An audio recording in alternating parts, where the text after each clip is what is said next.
I love you. I love you. তোর সাহস হয় কি করে আমাকে প্রপোজ করা? আজকের মতো তোকে সাবধান করে দিলাম, দ্বিতীয়বার যেন এই ভুলটা না হয়।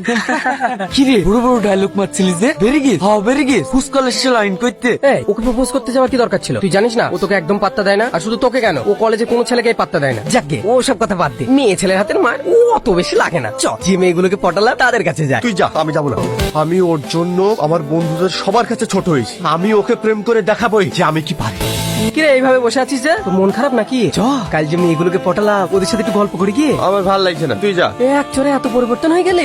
ওই রকম চোর তো আমি প্রতিদিনই খাই, আমার তো কিছু মনে হয় না। না, আর মন খারাপ করে থাকিস না। চ, ছাড়, যাবো না। তোর ব্যাপার আলাদা, আমার ব্যাপার আলাদা। তুই প্রতিদিনই খাস, আর আমি একদিন চড় খাইছি, আমার প্রেস্টিজে লেগেছে। আমি যাবো না। ঠিক আছে তাহলে তুই থাক, আমি গিয়ে এনজয় করে আসি। কি রে, তুই এখানে মন খারাপ করে বসে আছিস, টনি ওপরে মন খারাপ করে বসে আছে। তোদের দুজনের মধ্যে কি হয়েছে রে? কি আবার হবে? কিছু হয়নি। দেখ সালমা, কাল তো টনিকে ওইভাবে মারা উচিত হয়নি। একটা ছেলে একটা মেয়েকে প্রপোজ করতেই পারে, তারপরে তুই তার গায়ে হাত তুলবি? সত্যি রে, আমার ভুলই হয়েছে। বলছি, কাল যে আমি তোমার গায়ে হাত তুলেছি ওটা আমার উচিত হয়নি, তুমি আমাকে ক্ষমা করে দিও। ঠিক আছে, আমি তোমাকে ক্ষমা করে দিয়েছি। তাহলে এবার থেকে তুমি আমাকে ভালোবাসবে তো? না দেখো টনি, আমি তোমাকে কোনোদিনই ভালোবাসতে পারবো না। কেন কেন ভালোবাসতে পারবেন আমাকে? দেখো, আমি তোমার কাছে অন্যায় করেছি, তাই তোমার কাছে ক্ষমা চাইতে এসেছি, তোমাকে প্রেমের প্রস্তাব দিতে আসিনি। ভবিষ্যতে এরকম কথা আমাকে আর কোনোদিনও বলবে না। ই এবার এমন করছে কেন?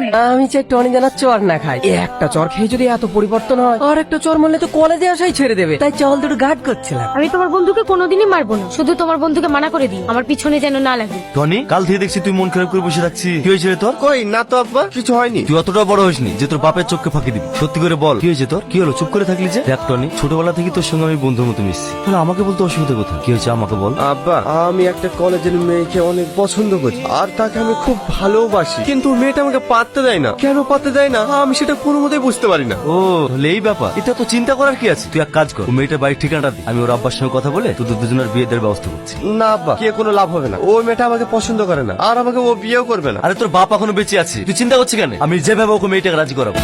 বাড়িতে কেউ আছেন? আরে আরে কি ব্যাপার স্যার, আপনি আমাদের বাড়িতে আসেন? আসেন স্যার, ভিতরে আসেন।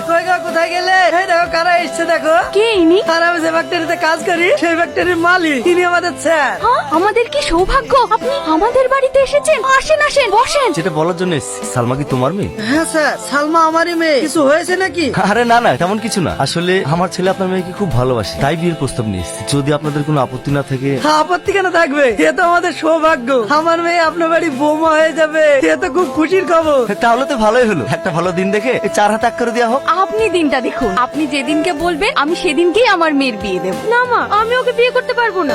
তুই এসব কি বলছিস মা? তুই জানিস এই ছেলেটা কে? আমার অত কিছু জানার দরকার নেই, আমি ওকে বিয়ে করবো না বলেছি, ব্যাস, আমি ওকে বিয়ে করবো না। তুই আর জেদ করিস না মা, আজ নাই হোক কাল পরের বাড়ি যেতেই হবে। কিন্তু এত ভালো সম্বন্ধ আমরা আর কোনোদিনও পাবো না। তুই আর অমত করিস না মা, এ বিয়েতে রাজি হয়ে যা। তুমি আমাকে ভুল বুঝছো, আমি কাউকে বিয়ে করতে চাই না, আমি সারা জীবন এইভাবেই থাকতে চাই। থাক, আপনার ওকে জোর করেন না। সালমা, তোমাকে একটা কথা জিজ্ঞেস করবো? আমি তোমার কাছে কি এমন অন্যায় করেছিলাম যে আমার আব্বাকে এমন ভাবে অপমান হতে হলো? আচ্ছা, তুমি কেন বিয়ে করতে চাও আমি কি জানতে পারি? বিশ্বাস করো, আমি তোমার আব্বাকে অপমান করতে চাইনি। ও অপমান করতে চাসনি তো বিয়েতে রাজি হচ্ছিস না কেন? I love you Salma. এটা কি হলো শাকির, তোমার আসতে এত দেরি হলো কেন? আমি কখন থেকে তোমার জন্য অপেক্ষা করছি। সরি সোনা, আমি একটা জরুরি কাজে গিয়েছিলাম, ওখানে একটু দেরি হয়ে গেল। আজকে দিনে কেউ দেরি করে? চলো ওখানে গিয়ে আমরা বসে গল্প করি। না না, হাজার গল্প করবো না, আমি তোমাকে একটা সুন্দর জায়গায় ঘুরতে নিয়ে যাবো। কোথায়? একটা বড় রেস্টুরেন্টে। না আমি যাবো না, কেউ দেখলে কি বলবে? আরে সোনা, কেউ দেখতে পাবে না, আমি তো আছি, তুমি চলো তো। শাকির, অনেক লেট হয়ে গেছে, চলো বাড়ি যাই। অবশ্যই যাবো। এই ওটা 2টো কোল্ড ড্রিঙ্কস নিয়ে এসো। শাকির, আমার অনেক মাথা ঘুরছে, আমাকে বাড়ি নিয়ে চলো। হ্যাঁ যাবো তো, চলো।